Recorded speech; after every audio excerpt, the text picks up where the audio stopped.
बिस्मिल्लाहिर्रहमानिर्रहीम। अस्सलाम वालेकुम नाज़रीन, आप यूट्यूब चैनल देख रहे हैं। मैं इमरान खान हूँ। अब तक की जो सबसे आम खबरें हैं वो मैं आप तक पहुँचा देता हूँ। सुहेल अफरीदी ने और अलीमा खानम ने प्रेस कॉन्फ्रेंस की है। इसमें उन्होंने कुछ वीडियोज़ भी चलाई हैं, सबूत भी दिखाए कि किस तरह से रियासत ने इनके ऊपर गोली चलाई, किस तरीके से इनके ऊपर हमला किया गया, कैसे इनका रास्ता रोका गया और कौन जिम्मेदार था कल की सारी हरकतों का।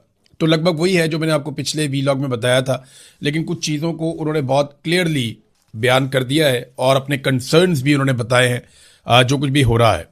हमारे पहुंचने के ऊपर उन्होंने कहा जी कि इंसदाद दहशतगर्दी का स्क्वाड खड़ा किया गया, तमाम सड़कें इन्होंने खुद ही बंद की थी। मैं उनसे ये कह रहा था कि आप रास्ते बंद ना करें, मुझे जाने दें, क्योंकि आप 4 करोड़ अवाम के नुमाइंदे को रोक रहे हैं। फिर उन्होंने कहा जी कि मैं एक सूबे का वजीर आला हूँ, मैं अपनी काबीना और पार्लियामेंटेरियन के साथ इमरान खान से यकजहती के लिए जा रहा था। ना कोई एहतजाज हम करने जा रहे थे, ना कोई जलसा करने जा रहे थे, ना ही हमने कोई ऐलान किया था, लेकिन इसके बावजूद इन्हें पता नहीं किस चीज़ का खौफ था। उन्होंने इस्लामाबाद की मेन हाईवे बंद कर दी और पूरे पाकिस्तान के लोगों को तकरीबन 10 से 11 घंटे तक मुसलसल तकलीफ में रखा। अब जनाब वो कह रहे हैं दहशतगर्दी वाली पुलिस और स्क्वाड के साथ आप डील कर रहे हैं अरकान असम्बली को, जो आवाम के मुंतखब नुमाइंदे हैं। फिर वो सूबा जो पाकिस्तान को सस्ती बिजली दे रहा है, वो सूबा जो पाकिस्तान को मादनियात दे रहा है, वो सूबा जो कुदरती वसाइल फराहम कर रहा है, उसके बदले में क्या मिल रहा है? पंजाब हुकूमत ने हम पर गंदम बंद कर दी है, वफाकी हुकूमत ने हम पर गैस बंद कर दी है, रियासत हमें हमारा हिस्सा नहीं दे रही, ना NFC में हमारा हिस्सा दिया जा रहा है, ना NHP में, ना दीगर वसाइल, हमें कोई हिस्सा हमारा मिलता ही नहीं है। मुंतखब नुमाइंदों को डंडे मारे गए, हमारे MNA को गिरफ्तार किया गया, अनवर ताज को, शफकत ऐवान साहब को भी गिरफ्तार किया गया, हमारे पार्लियामेंटेरियन पर सीधी गोलियां चलाई गई, हमारा एक दो जख्मी, इसके कंधे में अभी भी गोली लगी हुई है। तो वहाँ भी मैंने पुलिस अफसरान से कहा कि आप चाहते क्या है? क्या आप नफरतें बढ़ाना चाहते हैं? आपका मकसद पाकिस्तान को तोड़ना है या जोड़ना है? क्योंकि ये रवैया कौमी यकजहती को नुकसान पहुंचा रहा है। खैबर पख्तूनख्वा के लोग देख रहे हैं कि उनके मुंतखब नुमाइंदों के साथ क्या सलूक किया जा रहा है, उन्हें दीवार के साथ लगाया जा रहा है। यही रवैया रहा तो नफरतें बढ़ेंगी। जब नफरतें बढ़ेंगी तो पाकिस्तान का नुकसान होगा, और हम ये नहीं चाहते, क्योंकि हम पाकिस्तानी हैं और हमारे लिए सबसे पहले पाकिस्तान है। इमरान खान साहब का इलाज इनकी फैमिली की मौजूदगी में और उनके ज़ाती डॉक्टर की निगरानी में अल-शिफा इंटरनेशनल अस्पताल में किया जाए। इसमें क्या गैर आईनी है? ये मुतालबा हमारा बिल्कुल कानूनी है और आईनी मुतालबा है।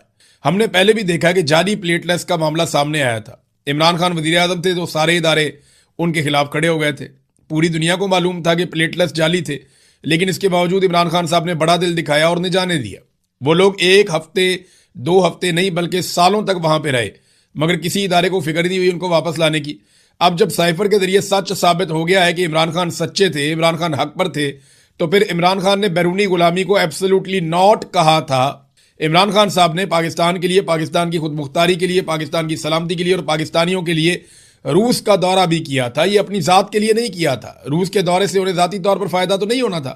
वो पाकिस्तान के लिए गए थे, पाकिस्तानियों के लिए गए थे, ताकि पाकिस्तानी अवाम को रिलीफ मिले। आज आप देख लेना नादरीन, ये जो पाकिस्तान है, पाकिस्तान तो नहीं ले पाता रशिया से तेल, लेकिन भारत आज भी रशिया से तेल ले रहा है और अमेरिका ने उसको खसूसी इजाज़त दी हुई है। पाकिस्तान को ऐसी कोई इजाज़त नहीं है कि आप रूस से तेल ले सकें, लेकिन भारत को इस बात की इजाज़त है कि वो रूस से तेल ले सकता है। बहुत सारी चीज़ों में भारत को फैसिलिटी दी हुई है अमेरिका ने, पाकिस्तान को नहीं दी हुई, क्योंकि अमेरिका पाकिस्तान को अफगानिस्तान के खिलाफ इस्तेमाल करेगा या ईरान के खिलाफ इस्तेमाल करेगा, जो छोटी ताकतें हैं, और भारत को वो तैयार करता है चाइना के खिलाफ, जो एक बहुत बड़ी ताकत है। तो भारत को अब बहुत ज़्यादा मजबूत करेगा अमेरिका, ये मैं अच्छी तरह जानता हूँ, और ये होना है, क्योंकि जिस किस्म का प्रोटोकॉल वहाँ पे डोनाल्ड ट्रंप को दिया गया, उससे बहुत शानदार और बहुत ज़बरदस्त प्रोटोकॉल दिया गया रूसी सदर को। ये जब रूसी सदर पहुंचे हैं चाइना में अभी दौरे पर, तो उनका बड़ा पुरतपाक इस्तकबाल किया गया। लेकिन इंटरेस्टिंग बात यह है कि डोनाल्ड ट्रंप के इस्तकबाल के साथ जब उसका मवाजना किया गया, तो रूसी सदर को लेने के लिए ज़्यादा गर्मजोशी दिखाई गई। हुकूमत की जानिब से, चाइना की सरकार की जानिब से रूसी सदर के मामले में ज़्यादा बेहतर प्रोटोकॉल, ज़्यादा बेहतर गर्मजोशी और जज्बात दिखाए गए हैं as compare to Donald Trump. Donald Trump के दौरे में प्रोफेशनलिज्म ज़्यादा था चाइना की तरफ से, कि प्रोफेशनली वो सारी चीज़ों को डील कर रहे थे। वो ऐसे डील कर रहे थे कि एक मद्दे मुकाबिल मुलाकात के लिए आया, लेकिन जब ये प्यूटन आए मुलाकात के लिए, तो वो इस तरह दिखा रहे हैं जैसे कोई दोस्त, कोई भाई मुलाकात के लिए आया। तो यहाँ पे एक फ़र्क है, और जो फ़र्क है वो अमेरिकन भी समझ रहे हैं, उनको भी आइडिया है। अमेरिकन जानते हैं कि चाइनीज़ उनके लिए मुस्तकबिल का एक बड़ा ख़तरा है, और इस खतरे से निमटने के लिए वो खित्ते में हमेशा से इंडिया को एक इत्तेहादी के तौर पर रखते हैं। मैंने आपको बताया था क्वाड नाम की एक तंजीम भी बनी हुई है जिसमें चाइना के खिलाफ जो है वो इंडिया है, अमेरिका है, ऑस्ट्रेलिया है, जापान है, ये ममालिक इकट्ठे इन्होंने एक तंजीम भी बनाई हुई है बहरिया पर मबनी है। बहुत तगड़ा इनका एक सिस्टम बना हुआ है जिसको क्वाड कहते हैं। ये 4 ममालिक हैं, इसके अंदर इनका एक दिफाई इत्तेहाद है क्वाड के नाम से। तो अब नाजरीन मामला ये है कि वापस आ जाते हैं इमरान खान साहब वाले मसले पर, लेकिन वहाँ प्रोटोकॉल तो बहुत दिए उन्होंने प्यूटन को, मैंने आपको बता दिया। इमरान खान साहब के मामले में जजों ने भी इंसाफ का गला घोंट दिया है। एक तो सुहेल अफरीदी ने बड़ी लंबी चौड़ी प्रेस कॉन्फ्रेंस की है, बहुत सारे उन्होंने जो तकालीफ कौम को हैं वो बताई कि किस तरीके से इनकी खारजा पॉलिसी है उसने पाकिस्तान को बर्बाद कर दिया, किस तरीके से इन्होंने महंगाई की पॉलिसी से पाकिस्तान को बर्बाद कर दिया। जो बैरूनी और अंदरूनी कर्जा है पाकिस्तान का वो 97,307 अरब तक पहुंच चुका। जब पाकिस्तान बना था तब से लेकर इमरान खान साहब की हुकूमत खत्म होने वाले दिन तक जो टोटल कर्जा लिया था उससे ज्यादा कर्जा आसिम मुनीर साहब और शहबाज शरीफ मिलकर ले चुके हैं। यानी आसिम मुनीर और शहबाज शरीफ ने इतना कर्जा लिया है कि पाकिस्तान के सारे साबिक वजीर आजम और आर्मी चीफ मिलकर नहीं ले सके। एक तरफ आप पाकिस्तान के सारे साबिक आर्मी चीफ, सारे डिक्टेटर और सारे आप वजीर आजम रखते हैं एक तरफ, और उन सब का कर्जा उनके साथ रख दें, तो दूसरी तरफ आसिम मुनीर और शहबाज शरीफ को आप रख दें और उनका कर्जा रखें तो इनका कर्जा जीत जाएगा। इनका वजन ज्यादा है, इनका पलड़ा झुक जाएगा, इसलिए कि इन्होंने ज्यादा कर्जा पाकिस्तान के ऊपर चढ़ाया है। बहरहाल लाकानूनियत का उन्होंने बताया जी लाकानूनियत बहुत ज्यादा बढ़ गई है, ना सहाफ़ी महफूज है, ना वकला, ना सियासतदान। जजेस खुद खतूत लिखते हैं और जो जज खतूत लिखते हैं उनको फिर ट्रांसफर कर दिया जाता है। अदलिया को तो मफलूज कर दिया। अदलिया की हालत यह है कि इमरान खान साहब से मुलाकातें बंद हैं, कई महीने हो गए। बुशरा बीबी की मुलाकातें बंद हैं, कई महीने हो गए। और आज जस्टिस डोगर ने एक बहुत अजीब काम किया इस्लामाबाद हाई कोर्ट में। इमरान खान के दस्तखत शुदा वकालतनामे नहीं है तो यह अदालत का मसला नहीं है। यानी वो वकील बेचारा खड़ा होकर कह रहा है कि जनाब हमने वकालतनामे पर इमरान खान साहब के दस्तखत करवाने हैं ताकि हम कानूनी तौर पर आकर पेश हो सकें। यानी इमरान खान एक जीता जागता इंसान है, वो जेल के अंदर मौजूद है, सबको दस्तयाब है। ये तो आपको पावर ऑफ अटॉर्नी तो किसी ऐसे बंदे को आपको तब मुकर्रर करना पड़ता है जब आप है ही नहीं, आप मौजूद ही नहीं है, आप कहीं किसी और मुल्क में या कहीं चले गए। यानी नवाज शरीफ जब पाकिस्तान से बाहर था उसको पावर ऑफ अटॉर्नी की जरूरत पड़ सकती थी, लेकिन इमरान खान को तो कोई जरूरत नहीं है, वो तो जेल में है 2 कदम पे, और वो जज साहब की कैद में है, जस्टिस डोगर की कैद में है इस वक्त। वैसे तो वो आसिम मुनीर साहब की कैद में है, लेकिन कानूनी नुक्ता नजर से जो किताबों में लिखा है और जो कागजों के मुताबिक तो वो डोगर साहब की अदालत की कैद में है। तो अब मामला ये है कि डोगर साहब दस्तखत ही नहीं करवा रहे। वो ये कहते हैं ये हमारा मसला ही नहीं है दस्तखत का, ये आपका मसला नहीं है तो फिर किसका मसला है? वैसे तो ये सबको पता है मसला तो एक ही आदमी का है जिसने इस्तिस्ना भी लिया हुआ है, एक्सटेंशन भी ली हुई है, रात को नींद भी नहीं आती, सुकून भी नहीं है, चैन भी नहीं है, तो मसला तो उधर है। ये सब जानते हैं कि खौफ और मसला सारा उधर है। लेकिन डोगर साहब ने जो कर दिया है ना, उन्होंने रिकॉर्ड तोड़ दिया। जस्टिस मुनीर की रूह को सुकून मिलता होगा कि यार मेरा तो शुक्र है जान छूटी। माजी में मिसाल दी जाती थी जस्टिस मुनीर, अब कम से कम जस्टिस मुनीर की मिसाल नहीं दी जाएगी। अब जस्टिस कादी फायदी सा, जस्टिस याया अफरीदी, जस्टिस आमिर, ये जो पहले थे यहाँ पे इस्लामाबाद हाई कोर्ट में चीफ जस्टिस थे, और बहुत सारे जज हैं जिन्होंने बड़े कारनामे किए, उनमें एक जस्टिस डोगर भी हैं। तो जनाब दलाइल कैसे दे वकील वहां पे, कैसे दलाइल दे जब उसके बाद वकालतनामे पे दस्तखत ही नहीं है, कानूनी तौर पर कोई इजाजत ही नहीं है, और दस्तखत के लिए उसने जाना है। वो कहते हैं जाओ सुप्रिंटेंडेंट को मिलो। बुशरा बीबी की फैमिली ने मुलाकातों के लिए मुकदमा किया हुआ था अदालत में केस, अदालत ने वो भी मुस्तरद कर दिया। वो जाते हैं जब सुप्रिंटेंडेंट ऑफ अडयाला जेल के पास, वो मुलाकात नहीं करवाता, मुस्तरद कर देता है।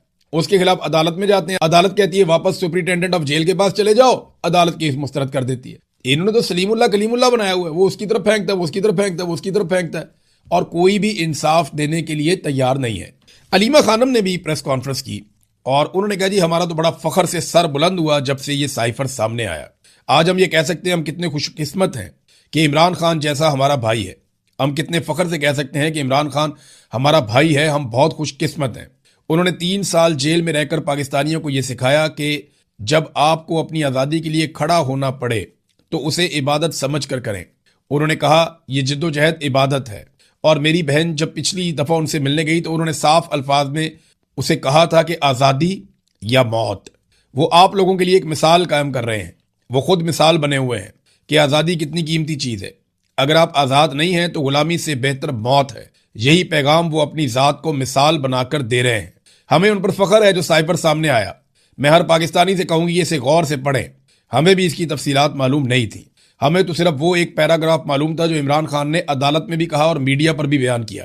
लेकिन जब हमने पूरा साइफर पढ़ा तो मैं कहूंगी कि अगर पहले हमारा सर फखर से बुलंद था तो अब आसमान तक पहुंच गया है। पाकिस्तान का कितना अजीम लीडर है, दुनिया कहां ऐसा लीडर देखेगी जिसका साइफर ही इसकी गवाही दे रहा है। यानी इमरान खान साहब ने जो 4 साल पहले कहा वो गवाही सामने आ गई। जर्नैलों ने जो बैठ के टीवी के ऊपर कहा या नेशनल मीडिया के ऊपर जर्नैलों ने जो जो कहानियां सुनाई वो सारी झूठी साबित होगी। और मजे की बात आप ये देखें कि कोई भी मीडिया इसके ऊपर बात ही नहीं कर रहा। कोई नहीं पूछ रहा कि जनरल बाजवा ने झूठ क्यों बोला, जनरल बाबर इफ्तिखार ने झूठ क्यों बोला, जनरल नदीम अंजुम ने ये सारी चीज़ें क्यों की, ये लोग झूठ क्यों बोल रहे थे, DGISPR ने झूठ क्यों बोला, ये जर्नैल और ये सियासतदान सारे झूठ बोल रहे थे साइफर के मामले पर, कौम को गुमराह कर रहे थे। पाकिस्तान का मीडिया उन्हें अकाउंटेबल नहीं कर रहा। सुहेल आफरीदी ने ऐसे उंगली उठाई पुलिस वाले की तरफ। अब यहाँ मैं अब बरतानिया में हूँ, आपके पास जो कानून चलता है वो यहीं से आपने ड्राइव किया हुआ है ना। ह्यूमन राइट्स को भी आप यहीं से सीखते हैं, यूरोप से, बरतानिया से। यहाँ जो मर्जी छोटा सा बच्चा निकलता है, निकल के पुलिस वाले को ऐसे करता है। अगर पुलिस वाला ठीक काम नहीं कर रहा, ये 1 सेकंड के अंदर सीधे हो जाते हैं। और यहाँ पे पुलिस को स्पेशली तरबियत दी जाती है कि उन्होंने होल्ड करना है, अपने आप को बर्दाश्त करना है, क्योंकि वो लोगों के सर्वेंट है, मुलाजिम है। वहां पुलिस को तरबियत दी जाती है कि मारो, डंडे, कुटो, ताकतवर के सामने आपने सर झुका देना है, एस्टेब्लिशमेंट जिसके खिलाफ है उसको आपने तबाह बर्बाद कर देना है। वहां तो पुलिस की ये तरबियत है। यहाँ जो है वो आप देख लें, हर आदमी बराबर है उनकी नजर में। आपके साथ कोई ज्यादती करे, आप खड़े होकर वहीं पे पिन पॉइंट कर सकते हैं, आप डांट सकते हैं, आपके पास ये इख्तियार है, आप सवाल कर सकते हैं। यहाँ पुलिस से करना है, आर्मी चीफ से करना है, वजीर आजम से करना है, जो आपके हथे चढ़ जाए आप सवाल करें, कोई आपके ऊपर केस नहीं बनेगा, कोई आपको कुछ नहीं कह सकता। नहीं समझ आती है उनका कानून, गूगल करके देख लें, उनको तहफ्फुज़ है हर चीज का, आजादी है सारे राय में। तो हमजा शहबाज ने भी तो उंगली उठाई थी ऐसे करके पुलिस वाले पे, उस उंगली का कभी किसी ने तस्करा नहीं किया। और भी बहुत लोग हैं, शहबाज शरीफ की भी उंगल होती थी, वो भी उठाता था, कभी किसी ने तस्करा नहीं किया। मरियम नवाज बतौर मुलजिमा जाती थी तो पुलिस वाले उनको सलूट मारते थे, जमीन से चीजें उठा के देते थे, उसको भी किसी ने कभी तस्करा नहीं किया, रोला नहीं डाला। तो यहां पे वो पुलिस वाले को कह रहा है कि क्या तुम मुल्क तोड़ना चाहते हो, नफरत क्यों बढ़ा रहे हो, तो इसके ऊपर रोला डाल दिया। उन्हें गोलियां लगी है, उसके ऊपर कोई नहीं पूछ रहा। उन्होंने उंगली के साथ इशारा करके अपनी आवाज उठाई है तो कह रहे जी उंगली क्यों उठाई है। हद नहीं हो गया वैसे पाकिस्तान में, हद ही हो गई वैसे। ह्यूमन राइट्स तो बिल्कुल पाकिस्तान में खत्म ही हो गए हैं और हालात पाकिस्तान के बद से बदतरीन होते चले जा रहे हैं, क्योंकि एक के बाद एक रिकॉर्ड मौजूदा हुक्मरान तोड़ रहे हैं। मिसाल के तौर पे ये आप देखिए, आसिम मुनीर और शहबाज शरीफ साहब ने, मैंने आपको बताया, कर्जे का रिकॉर्ड तो ले लिया। अब ये अगली खबर लें आप, पिछले साल की निस्बत इस साल जो पाकिस्तान में गैर मुल्की सरमायाकारी आई है वो 46 गुना कम है।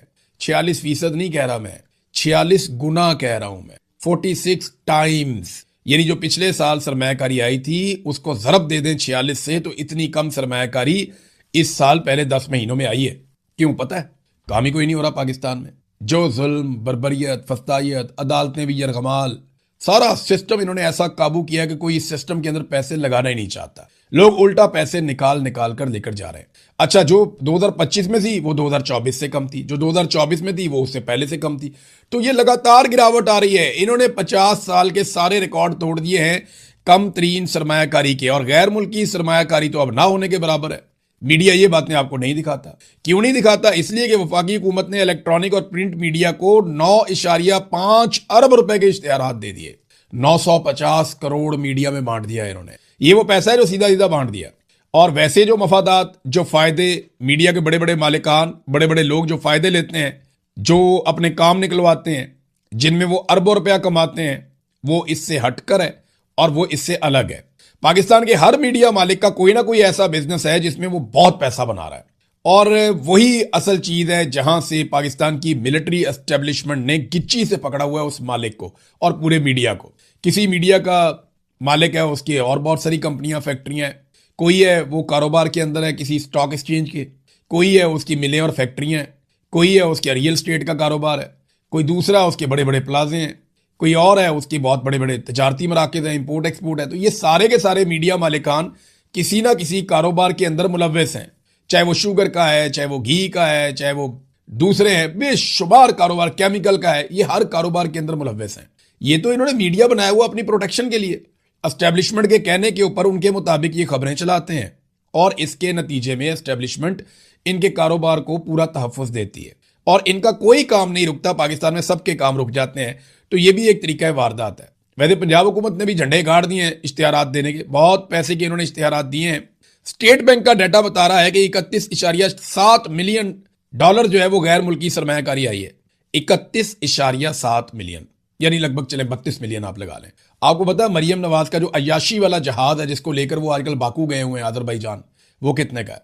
वो 38 से 42 मिलियन डॉलर्स का है। यानी जितनी टोटल पूरे साल में पाकिस्तान को गैर मुल्की सरमायाकारी मिली है उससे महंगा तो एक झूले लेने के लिए इन्होंने अय्याशी वाला जहाज खरीदा है, जिसमें वो अपने रिश्तेदारों को, अपने करीबी लोगों को, दोस्तों को, सहेलियों को और अपने चमचे ब्यूरोक्रेट्स को वो लेकर जनाब मुल्क मुल्क फिरते हैं, इंजॉय करते हैं। वो चीफ सेक्रेटरी को मैं देख रहा था, मरियम नवाज ने तंदूर में रोटी लगाई और वो तबर्रुक समझ के खुद भी खा रहा है, बाकियों को भी खिला रहा है। यार तुम्हें इसलिए भाई आप बने चीफ सेक्रेटरी? यार आपने कितनी तालीम हासिल की है, आपने सीएसएस का इम्तिहान पास किया, आपने एक लंबी सर्विस है आपकी पीछे, और आप अपने साथ बाकी ब्यूरोक्रेट्स को भी सिखा रहे हैं कि नालायक और नाहल लोग जिनके ऊपर करप्शन के बड़े घटिया इल्जामात हैं, जिन्होंने जाली डीड्स जमा करवाई हुई है, जालसाजियां की हुई हैं, जो आज तक मनी ट्रेल नहीं दे सके, उन लोगों की चाकरी करनी है, ये सिखा रहे हैं आप बाकी ब्यूरोक्रेट्स को। इंतहाई नामुनासिब रवैया है और बहुत ही मायूसी हुई ये देख के। नादरीन, भारत के लिए बड़ी अच्छी खबर अमेरिका की तरफ से और पाकिस्तान के लिए उतनी अच्छी नहीं है। देखें, डोनाल्ड ट्रंप ने पाकिस्तान को क्या दिया? सिर्फ भारत को थोड़ी बहुत बातें सुना दी और ये कह दिया कि मेरा फेवरेट फील्ड मार्शल, ओ मेरा फेवरेट वजीर आजम, ओ मुझे बड़ा प्यार है इनसे, मुझे बहुत प्यारे लगते हैं। डोनाल्ड ट्रंप ने हमें सिर्फ इतना ही दिया, या भारतीय तैयारे एक एक करके ज्यादा गिराता रहा। भारत को क्या दिया? भारत के लिए 1 खरब 19 अरब रुपए का अमरीकी दिफाई सपोर्ट पैकेज मंजूर। जनाब ये अब खबर आई है, रफीक मांगड़ साहब, पाकिस्तानी अखबारात में छपी है। वाशिंगटन और न्यू दिल्ली में बर्फ पिघल गई, कशीदगी के बाद अचानक बेहतरी, ताल्लुकात में बड़ा यू टर्न, अपाची हेलीकॉप्टर के लिए 55 अरब और दीगर के लिए उनके मुआहदे शुआहदे हो रहे हैं। अभी अमरीकी वजीर खारजा भारत में भी जा रहा है, मार्को रूबियो। तो ये भारत के साथ तो अमेरिका हर तरह की फैसिलिटी करता है, हर तरह की सहूलत उनको देता है, पाकिस्तान को नहीं देता। पाकिस्तान को सिर्फ आसरा देता है और पाकिस्तान उसके बदले में अपना पूरा का पूरा मौकिफ, अपना नैरेटिव, अपनी कौम की कुर्बानी तक दे देता है। क्योंकि यहां पाकिस्तान के अंदर मिलिट्री एस्टेब्लिशमेंट और जर्नैल डील करते हैं अमेरिका को, और इंडिया के अंदर सियासतदान डील करते हैं। सियासतदानों ने पब्लिक में जाना होता है और जर्नैलों ने सिर्फ और सिर्फ बंद कमरों में फैसले करने होते हैं। तो ये एक फर्क है जो था और जो रहेगा। नाज़रीन, वुकला ने सुप्रीम कोर्ट की तरफ एक मार्च किया और वहां पे उन्होंने एहतजाज किया। अदालतों के सामने तहरीक इंसाफ के धरने का प्रेशर काम कर गया। Chief justice supreme court justice Yahya Afridi ने सलमान अकरम राजा को मुलाकात के लिए बुलाया और मुकम्मल यकीन दहानी करवाई। ये फैसल अकबर खर साहब जो है उन्होंने ये दावा किया, इस खबर के हवाले से जर्नलिस्ट हैं वो, उन्होंने कहा जी इमरान खान साहब को ईद के फौरन बाद अस्पताल मुंतकिल करने, अहले खाना से मुलाकात करवाने और वुकला से मुलाकात करवाने से मुताल्लिक तमाम दरखास्तों को फौरी तौर पर समाअत के लिए मुकर्रर किया जाएगा। ये अली एजाज भुट्टर साहब ने कहा, ये यकीन दहानी करवाई गई या अफरीदी की जानी से। भी ईद के बाद क्यों? इंसाफ देना तो आज ही दो, यानी ईद का फिर इंतजार करेंगे। ये ट्रक की बत्ती है, ये आसिम मुनीर का मामला है। या अफरीदी साहब कुछ नहीं बेचते इसके अंदर, जस्टिस डोगर कुछ नहीं बेचते। ये सारा मामला जुड़ा हुआ है आसिम मुनीर के साथ। आसिम मुनीर साहब जब तक मौजूद रहेंगे और जब तक वो पीछे नहीं हटेंगे तब तक इमरान खान साहब के साथ यही होता रहेगा जो अब तक होता रहा है। नाज़रीन, एक चीज में जाते जाते बड़ी अफसोसनाक खबर है, और ये इसराइल से बाकायदा उनके एक इंतहा पसंद वजीर है इसराइल का, उसने एक वीडियो जारी कर दी है और ये कौमी सलामती का वजीर है और अतमर बिन गवीर इसका नाम है। उसने गजा जाने वाले जो ग्लोबल स्मूथ फ्लोटेला के जो गिरफ्तार कारकुनान थे उनकी वीडियो जारी की है। उनको मार रहे हैं, कुट रहे हैं, उनको बांधा हुआ है, ज़मीन के ऊपर डाला हुआ है, सबको सजदों के अंदर झुकाया हुआ है, उन्हें अपना म्यूज़िक सुना रहे हैं, उनको ताने दे रहे हैं। एक खातून ने वहाँ पे कहा कि फ्री फ़लस्तीन, तो उसके ऊपर तशद्दुद किया गया वज़ीर की मौजूदगी में, और बाकी लोगों को भी मारा कुटा जा रहा है। उन्हें बता रहे हैं जनाब ये हमारा मुल्क है। तो 87